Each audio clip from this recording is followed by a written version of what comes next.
Por lo tanto, vamos a darle la bienvenida a don Fernando, que está presente, para que nos hable acerca de la importancia de los derechos naturales para un país libre. Muy bienvenido, Fernando. Tiene la palabra para hacer su exposición. Muchas gracias a todos por tenerme aquí. Tengo entendido que tengo una presentación.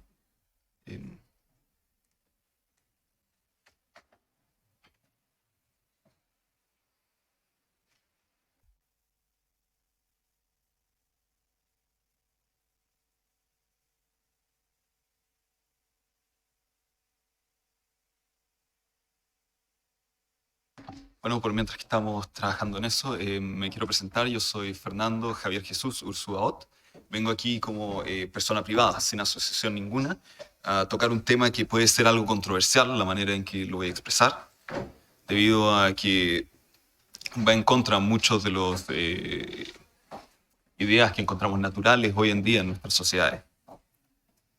Tenemos presentación. Si pudiera avanzar, por favor. Iniciaremos hablando de qué es el derecho natural, la mitología de este, o un poco la historia de cómo nació este concepto, los derechos humanos, donde tocaremos el liberalismo moderno, mis recomendaciones para una constitución, los cambios que podemos aplicar, y finalizaremos.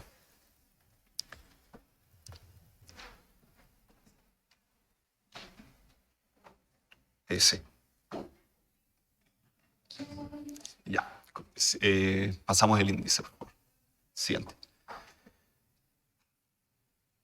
Entonces, ahora empecemos hablando del derecho natural. Son aquellos derechos fundamentados en el estado natural del ser humano, en ausencia de un estado o una sociedad.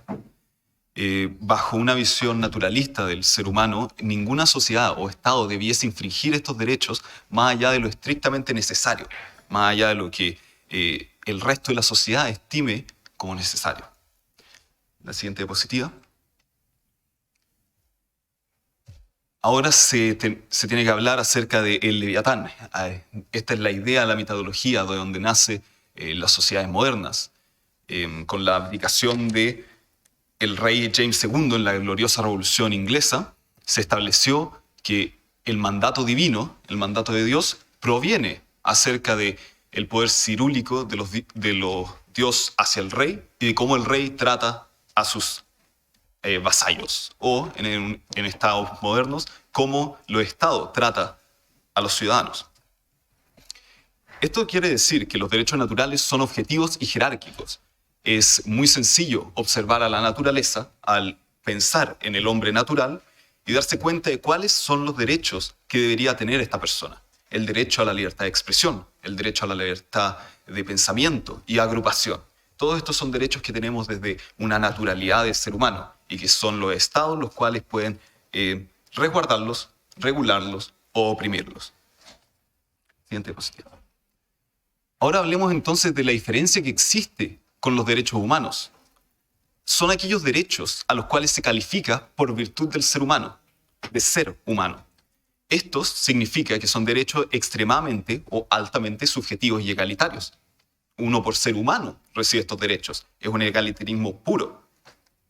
Pero son altamente subjetivos, debido a que ¿qué es un derecho humano? Se define solamente por la franquicia de los seres humanos. En el caso de las democracias, por el voto.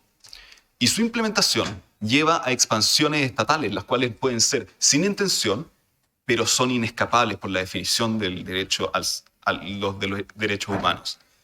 La expansión estatal proviene del deseo de resguardar estos derechos frente a la subjetividad de ellos. Siguiente diapositiva. Entonces ahora tenemos que hablar de la problemática interacción entre ambos. Porque al final del día, el problema al cual yo estoy tratando de golpear, que les estoy tratando de demostrar, es acerca de cómo la existencia de los derechos humanos es incompatible con la existencia de derechos naturales. Los derechos humanos requieren una priorización del Estado por sobre los derechos naturales del hombre. Esto se ve en su subjetividad. Si es que uno desea establecer un derecho humano, por ejemplo, a la vivienda digna, ese derecho humano requiere de que esas viviendas existan. Requiere el trabajo de otra persona y requiere que ese trabajo sea entregado de manera libre y gratis si es que se asegura de esa manera. Si es que aseguramos a todos los chilenos, por ejemplo, una vivienda digna, por consiguiente estamos obligados a entregársela y por consiguiente estamos obligados a encontrar formas de crear esas viviendas, ya sea por extorsión o por creación estatal, la cual proviene de los impuestos, que son de nuevo una forma de extracción monetaria de los ciudadanos. Es decir, que en mi opinión nos encontramos al límite de la extensión posible de los derechos humanos frente a una sociedad liberal. Frente a lo que nos se acerca en el futuro, nuestras únicas expansiones, nuestras únicas vías de expansión son autoridad. Crear autoridades, crear ministerios, crear estados políticos, crear situaciones las cuales conlleven a apretar el pescuezo de los derechos naturales. Disculpen la expresión. Siguiente diapositiva. Mis recomendaciones para las propuestas constitucionales son extensas, pero principalmente lo que me gustaría observar es una reescritura de la palabra derecho humano y un reemplazo por las palabras derechos naturales, derechos sociales y derechos cívicos, las cuales ya se encuentran en la Constitución. No sería muy difícil cambiar las que quedan por estos.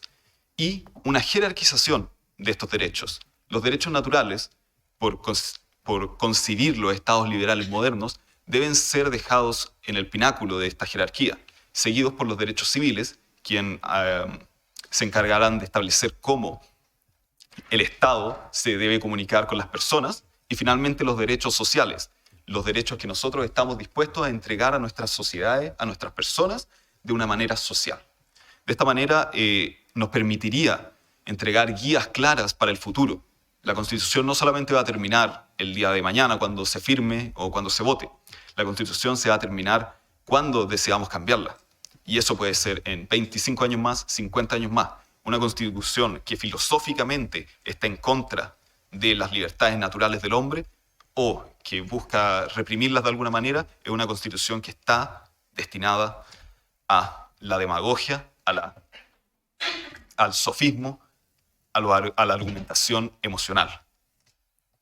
Y si hay algo con los que los quiero dejar es con esta quote de John Locke, uno de los escritores que trató de vislumbrar por qué extraer al rey de su puesto fue correcto, y no solamente eso, fue un mandato divino. Si es que toda la humanidad fuese igual e independiente, nadie debiese traer daño a otra persona en su vida, en su salud, en su libertad o en sus posesiones. Muchas gracias. Muchas gracias, Fernando.